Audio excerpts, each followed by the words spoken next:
a.k.a. Mr. Shred with Masters of Shred, your #1 source for all your daily Shredtacular content. And I got some very special guests here with me today in sunny Margate, Florida. Give it up for the UK Shredsation, Jacky Vincent, the philosopher of Shred, Angel Vivaldi, and the Hurricane, Nita Strauss, the Guitar Collective. Thank you for taking the time out, guys, to let us get in your brains before you tear up these Floridian spaces. Oh, so he's a kinky guy. Right? Yeah. So we do that? I'm going to just hop right into it. We had a nice little post about asking the fans what they want to ask you. Okay. And we got about, I'd say, between Masters of Shred and Jacky's page, because you reposted it. Yeah. We Oh, probably, I should have reposted. yeah, probably 70. I think 70 comments. Right. I posted it. Yeah. Yeah, we had to siphon through it, but I got some good ones, so I'm just going to lay it on you guys. Let me know what you think. Whoever wants to come out with it first or add on to it, it's an open discussion. All right, guys? So Get ready first to hear question. 3 people talk over each other. Oh, yeah, real quick. And then play over each other. Oh, yeah. So, what is one song you're never tired of hearing? Said no. So about Let's us talking over each other. Let's say instrumental. I got one because I get to watch these 2 guys every night, and I get ready to come on for the jam right when Angel is playing his song Adrenaline. And not only do I never get tired of hearing that song, I also never get tired of seeing Angel panic as he's about to start playing it, because that song is so hard. Like, It's so extra. and watching him go through this little mini cycle of panic every night and then just nail it never gets old. So that's my choice. She's too good to me. She's too good to me. That's true. Good call. Absolutely. I mean, honestly, like the first thing that comes to mind is Pandemonium. Really? Honestly, yeah. I mean, because the ending is, I love that. That it just resolves so beautifully, and I think that's the song that you probably play most confidently because you've been playing it Because I've for been so playing long. it for a long time. Yeah, and it's just like Thank you. flawless execution every night. Thank you. For me, The Quest. Really? You guys both picked my song? That's like, cause like I'm a big sucker for like neoclassical kind of stuff. I noticed. And then Angel's version of Crystal Planet just hits me right in the feels. It's got that gently, like the rhythm underneath. How do they go down? That sounds like a Morse code. Like, it should have been No, that's 6. I'm like breakdown Rain Man. Like definitely a triplet. I'm like emo Rain Man over you. Great. I think we've got Jackie's new nickname. UK Shredsation out, Breakdown Rain Man in. Break down right now. I like that. Okay. Shredsation out. Very good answer. Hot and not. Rain Man hot. You know what we should Shredsation do? We should do not. like who wore a better out of the 3 of us and like do the same outfit. Oh yeah, it would always be Angel. You guys can try. It would always be It would for sure always be Angel. This actually comes from Danny Cox Ibanez. His name is Danny Cox at Ibanez. Alright. He has a question for you guys. Some guitarists find they learn things from each other by sharing experiences and playing together. Have any of you learned anything from each other over time on this tour? And if so, what? Ooh. For me, it was watching Angel's sweep technique, because he sweep hits in a way I've never seen before. You got like the like you're surprised. Tell me more. Yeah, You're like, insightful, tell me more. Teach me about myself. So yeah, because you do like you kind of like twist your fingers like. Oh, when they go do like fit all my fingers yeah, on one it's fret. like almost like a hammer-on thing. Yeah, I think it's a hemorrhoid thing. Yeah, I heard that. Angel sweeping gives me hemorrhoids. Yeah. Both of you guys sweep it. It's a good thing. And Oh, I'll hop in because I learned a lot about like the sort of both of you guys utilize this sort of like Tony McAlpine piano technique, like the multi finger tapping across multi fret, multi strings, and that's something I don't really dabble with myself that much. Like I typically stick to like 2-string tapping patterns. So watching both of you guys and the way you move across the fretboard has like really inspired me. And that's what's up. I like these questions because it's making us appreciate each other No, so much. so much. You know what you learn about each other? Yeah, for sure. Okay, that's great. Now we got another one for you. This is from JBH_1976 Joe Hall. How long do you rehearse in preparation for a show? So for me, for a tour, usually if I have the time, more often time than not, I do. I'll rehearse for 2 weeks beforehand. Only because it's like a lot of transitions and it's like production. There's like hits that I want to make sure that everyone's comfortable with. So I just find that if the band's really comfortable and well rehearsed, they're less stressed out. They're, you know, they don't have, they're more focused on performing the songs as opposed to like executing them well. Right. So usually about like 2 weeks, at the very least a week and a half for sure. You're gonna have to same for you guys too, probably.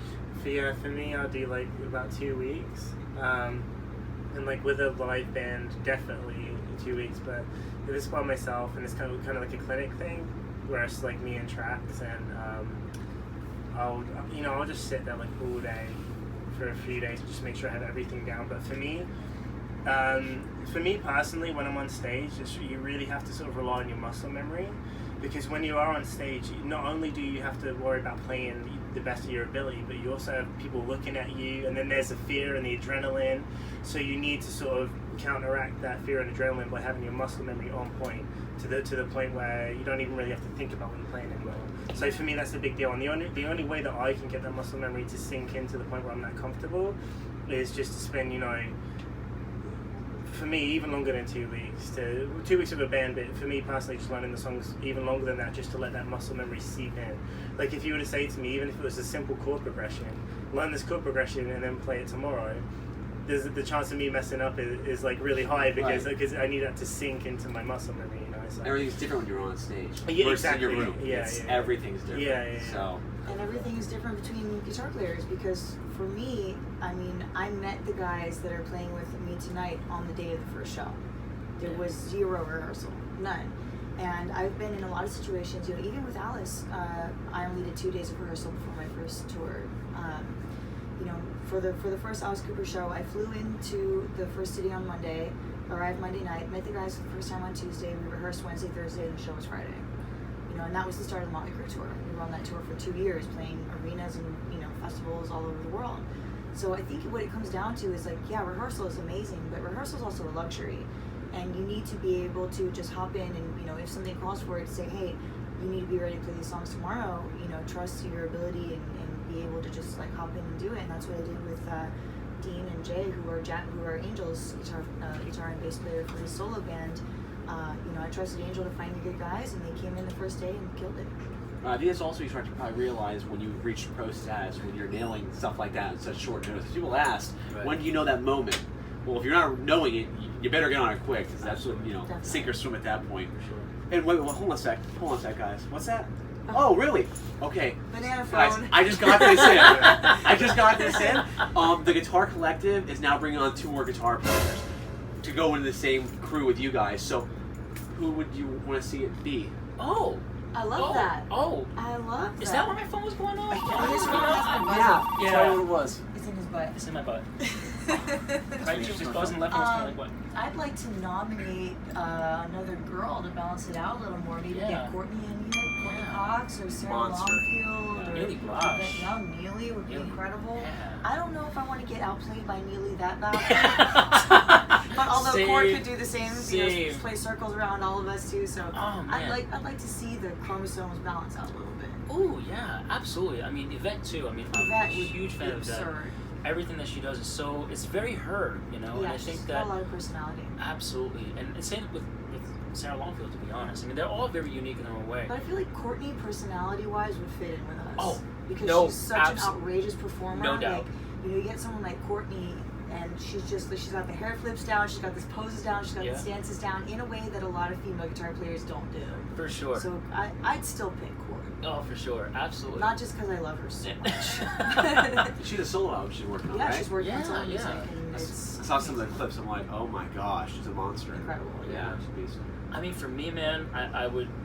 Matthias Eklund, he's my freaking hero, man. He's my absolute hero. You're really trying to get outplayed, huh? So creative, that guy. And that's the thing, Amazing. you know what? Honestly, I mean, even on the last tour with Andy James, it was Andy James Skill the Summit, and then having toured with Gus G before that, I kind of like it. It kind of keeps me on my toes a little bit. That helps me not be complacent and really, because being DIY, not having a label or anything like that, and doing everything myself, you're spread very thin, and time management is crucial. And because I'm doing so much else, it's really hard to find the time with the inspiration to practice. But when I see guys like Andy and Gus and Jacky and all these players, and Nita too, it just helps me just want to play more, you know. It really just like lights a fire under my ass. So like, yeah, Matthias for sure, absolutely.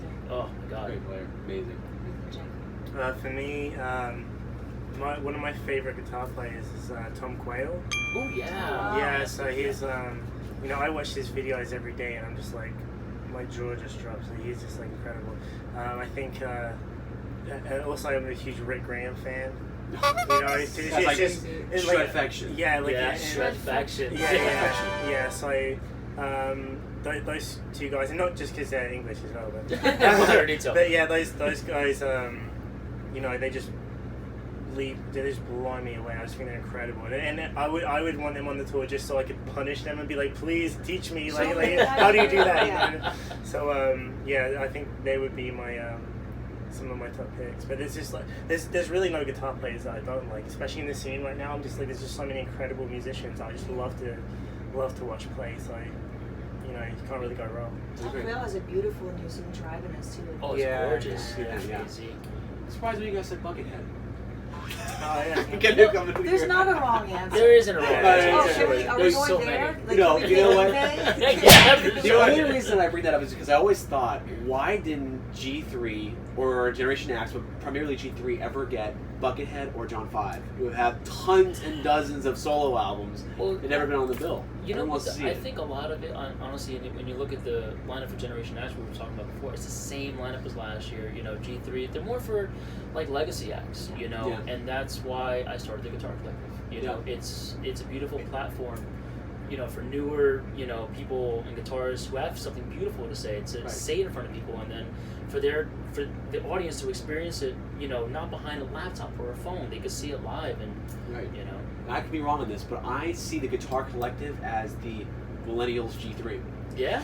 That's sort of how I see it too. Yeah. Like completely. Like maybe more of a millennial Generation X than a G3 because there's always possibility to bring more. You know, we always have opening acts. You know, and it's amazing the amount of local bands that we see. Like, you know, we're doing this tour. We're doing 29 shows in 31 days on this tour, and almost every day we have 2 or 3 local bands opening up.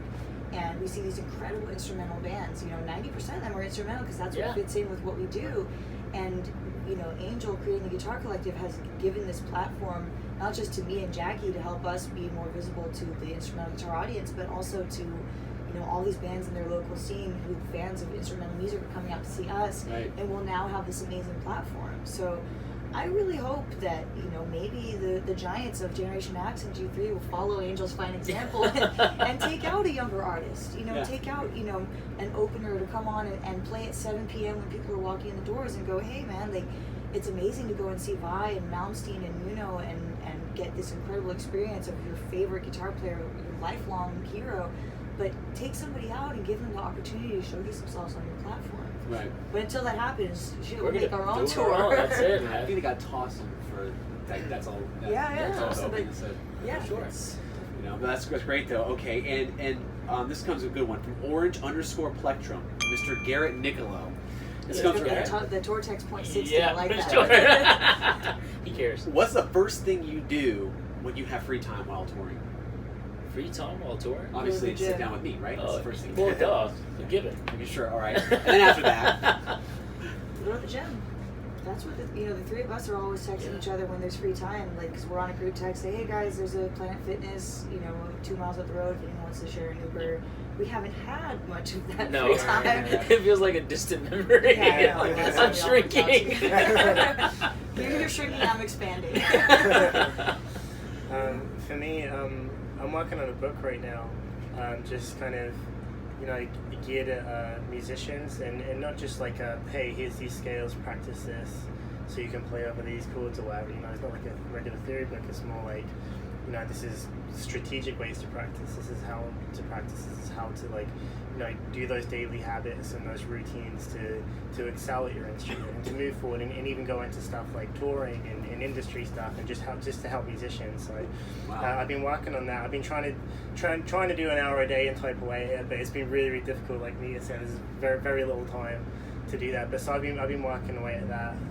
Hoping to do a release for that next year. You also have a DVD out, right? An instructional DVD? Yeah, it came out a while back, yeah. My brother has that, and I nice. think it's working. I can hear him doing sweeps in his bedroom. Oh, Like, cool. he's a sneaky little bastard. Nice. He's got your Sweet. guitar, too. I'm like, which is a great guitar, by the way. When I Nice. first played that Dean, I'm like, how much is this? I get it for $350? How's that even possible? But you have the American one, but it's a great guitar. Awesome. Yeah, I love that. That's right. 3 signature artists on this tour. You Yeah. all have your own I signature love that, guitars. yeah. Yeah, that's great, right? Jackie, what's yours called? JCVX. JCVX. JCVX. That's a nice Yeah, little yeah. ring to it. Yeah. I like that. Funny story about his guitar. I had messaged you because literally about 4 months ago, a pawn shop down the street Mm-hmm. got your other model, was neck through, that you have in purple, Yeah. but they got it in green. Yeah, because And there you was said that was only your guitar, right? there was only one of those, and it went. I did an Indiegogo. Every now and then I'll do an Indiegogo to raise money to pay for an album that I want to have produced because I'm DIY as well. You know? So and I had that guitar up there, and I So got it's a permission from one-off? Dean and everything. Yeah, so it's just a one-off. So They had no idea what it was, and I was trying to feel like I didn't know what it was either. I was like, it's got a Yeah. wolf inlay. It looks really cool. I go, if the action's so bad, would you take 3 for it? I mean, it looks Yeah. rough. The guy's like, well, I guess. I'm like, then I called you, and I said, dude, I played it. I said, the strings are actually so high, and the strings are dirty. And you said you were eating a lot of ribs back then. That's probably what it was. I'm thinking, Oh yeah, I did Nothing's say changed. that. Yeah, Nothing's yeah, changed. yeah, yeah. it's got to be what it was. Now But, he's eating a lot of kale. Yeah. I feel now. So the strings look a little different. Okay, gotcha. And this comes from K Heavy, who actually won one of our Shredder challenges, our first or second Shredders challenge. Congrats, bro. Killer player. What is your top tip to avoid getting demotivated in the pursuit of a chance to have a career in the music industry? Ooh. Wow. Top tip to avoid getting demotivated when pursuing a career in the music industry. Obviously, you get demotivated pretty quickly. Yeah. I imagine. Yeah. Well, in my experience, you know, I'm a true believer in positive addictions. You know, there's plenty of negative addictions we can all indulge in, and destructive addictions. You know, but there's also countless positive ones. You know, so for example, going to the gym. You know, getting those good feelings from working on your body and stuff like that. That's a positive addiction. You know, if you keep having that. And for me, practicing guitar, and then whenever I would make a breakthrough in my career, or for example coming out, being asked to go on this tour, which is a complete honor. I mean, I came out of nowhere and just gives me a text, hey, you want to come on this tour? I'm like, yeah. You know, so but whenever I'd you know, move forward and make progress with my career or my playing, I get really lit up. I feel really, really good inside, and then you need to become addicted to that positive addiction. It's the same way when you practice and you get those endorphins and you feel really good. You need to train yourself to become addicted to that, and then get rid of the inertia, get rid of all these negative side effects that come from negative stuff, and just focus on that positive stuff 100%, and then you will not even have the voice in your head that tells you that I want to stop. You know what I'm saying? So. Right. Makes sense. Yeah, I mean, from my end, honestly, you know, I find it to be an immense privilege to know why I'm here, you know. And if you really think about it, it has to be really scary, kind of going every day and not knowing what your purpose is, you know. So for me, knowing that I'm here to make art and I'm here to create music and to inspire people, like that's a huge. I don't take that for granted at all. Even when I was first starting out, you know, I mean, like I found myself to be successful. I found success by releasing my first record by myself with no help. I wrote every note of that first record, and that was success for me. So all of this that's happened since 2003, 2005. This is my 15th year doing this, so I don't know math. But but it's like it's been a lot of icing, you know. And I think that's the biggest thing is not only, you know, honoring your purpose and being grateful for it, but also just, you know, because the industry's different now, you know. It used to be back in the day where, you know, there was always a plan B, you know, rather there was never a plan B or never a plan C. You had your plan A. You know, it kind of separates people who want to be famous, people who just want to do it to serve, you know. Right. And knowing that I'm doing it to serve and coming from a sincerely genuine place, like that's always my motivation for sure. Oh, that's a good answer. Yeah, that's. I knew I wasn't going to want to go after Angel. The philosopher. Philosopher of Shred. Philosopher of Shred. What were you going to say? I was just saying, like, the same thing, you know, giving back And when you do have kids come to the show, like, Oh, I play guitar because of you. I play guitar because like that's just incredible. If you can bring more music into this world and inspire more people to play, then that's just, you know, that in itself will help you move forward. That's a great point. And on a side note, you guys have noticed there's been a serious shred emergence in music. Shred The past Keep couple it of up. years, This is right? great. I love It's this. becoming so popular these days. You know, it's really it's been growing, but you know, I don't know if you've seen stuff like this a couple of years back. You know, It's true. No, absolutely not. I didn't even know guitar music like existed. Like I was just doing it for shits and giggles, you know, because this was before YouTube, this was before the internet, like was where it's at now. And you know, a lot of people, I think that if you want to be a guitar instrumentalist, they get, you know, demotivated because they see so many people doing it and they're like, there's no space for me. And or maybe there's no audience. We were just talking to an incredibly accomplished guitar player last night who was at our show in Orlando saying that he never pursued a solo career outside of playing in a band because he didn't think there was an audience for solo guitar music. And he said, well, look at you guys, I guess I had it wrong. right. It's just crazy to hear. But I just wanted to add one more thing onto the demotivation idea, and that is that if you ever feel demotivated, just remember why you started. You know, like, no one picks up the guitar for the first time only in order to get famous and, you know, or get laid or make money or whatever. You pick up the guitar because you want to play the guitar. And if you ever feel like you're not motivated to be at the point in your career that you want to be at, think about why you started. Find that love. I'm telling Angel like he doesn't know. Think about why you started, Angel. I'm trying. And also, you know, if there's a point in your career where you feel like I've worked super hard and I haven't gotten to where I want to be, it may be time to assess what you're doing to get there. You know, it's being self-aware is extremely important in this business. And if you're just going, well, I've been playing guitar all day long for the past 15 years and I'm still not a well-known guitar player, you need to start taking a look at your social media numbers, start taking a look at your YouTube, your, you know, the engagement with the people that are on your, you know, I don't like the word fans, but engagement with the fans, engagement with the people that are on your platform.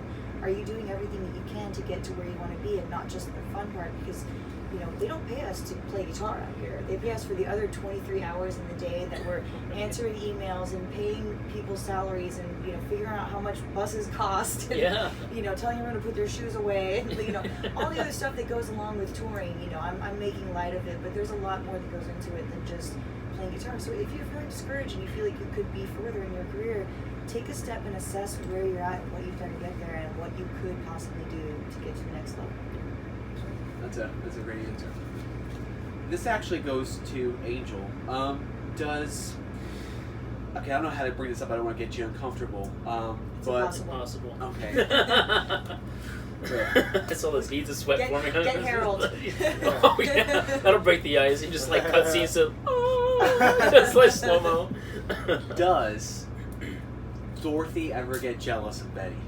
Oh, nah, they're homegirls. Okay. Yeah, they're homegirls. If you guys don't know, Dorothy is the Ibanez he used before he got with Charvel, which will be hitting NAMM next year. Yes. Finally, right? Yeah. Amazing, gorgeous guitar. Yeah, man. I can only imagine what's going to be like. I mean, ask you, are you doing demos in NAMM with that guitar? Or are you demos lined up? Or? I think I'm doing a signing. I'm not sure if there's a demo thing I'm doing. There might be. I'm not entirely sure. I guess I'll find out when I get there. But yeah. A month away. Crazy, man. Flies like that. So you got a signature guitar. This one's already got a signature guitar. Came out earlier this year. We did an interview. Remember that? And question: any new colors possibly in the works for the Jiva down the road? Definitely. Okay. I've got my next one picked out. Perfect. Here's a better question: what about the amps? You ever talk to Marshall about getting you a signature, maybe a Toylix wrapped stack or something like that with your name on it? I talk about Jiva stack? all that stuff. I talk about everybody that I work with. I'm like, so when can I do my own version of what you do? Because I have ideas on how to improve everything. Not so much improve, I shouldn't say that, because, you know, what I use from Marshall is the JVM 410H, the Satriani series, and it's good enough for Satriani, it's certainly good enough for me. But I always have ideas, you know, I'm always talking to the different companies, Marshall and Boss and all the different companies about things that we can do, signature products that we can come out with, and we've got a couple really cool things in the works. You know, maybe not for this coming NAMM, but certainly for the future with a couple of different companies. It's great to hear. And you have a signature, Dean, 2 of them, but you've been playing a telly on this one called the Vegas Nash, right? Nash Vegas. Yeah. I knew I was going to get that one. It was okay. Nash Vegas. It had to be one way or the other. And you Yeah, got it wrong. so 50-50 shot. Yeah, that one I just honestly I just picked it up and was playing it, I was doing a lot of teaching, and we were doing a lot of teaching. Doing a lot of teaching in different tunings. So obviously with the fixed bridge, I can like drop tune it really quick. And then, like the kid's like, I want to learn Slipknot, and then I like tune it way down, and so it was just quick in that aspect. And because I was teaching so much, and I got so comfortable with the guitar that I was like, you know what, I just want to bring it out on this next tour because I was just enjoying playing it. It's like for no other reason than that really. Tellies are amazing. Yeah. Tellies. So I mean, yeah. You ever thought about doing a purple and black telly like that and changing up the colors? I would totally would. I totally would, yeah. Yeah, I just like I picked it up and I just never put the thing down. That is great. So that's great stuff. I gotta thank you guys for doing this, taking the time out. Where can people follow you? I didn't mean to. I did not. No, kidding me. So weird. I was wondering why Angels and my phones were blowing up so much, and then Josh just came and signaled to me over there that we are late. All right. I'm so sorry. No, I'm so sorry. This is gonna end better than last time. I got this. Don't worry. Follow us at Masters of Shred. You can follow Jacky at Jacky Vincent Guitar. Okay, there we go. Follow Angel at Angel Vivaldi official. Follow Nita at I'm Hurricane Nita on Instagram, Twitter, and Snap. I am Nita Strauss on Facebook. Thank you guys for watching Talking Shred. Thank you for sending in the questions. Until next time, take care. Thanks for watching. Thank you guys. Thank you. Thank you.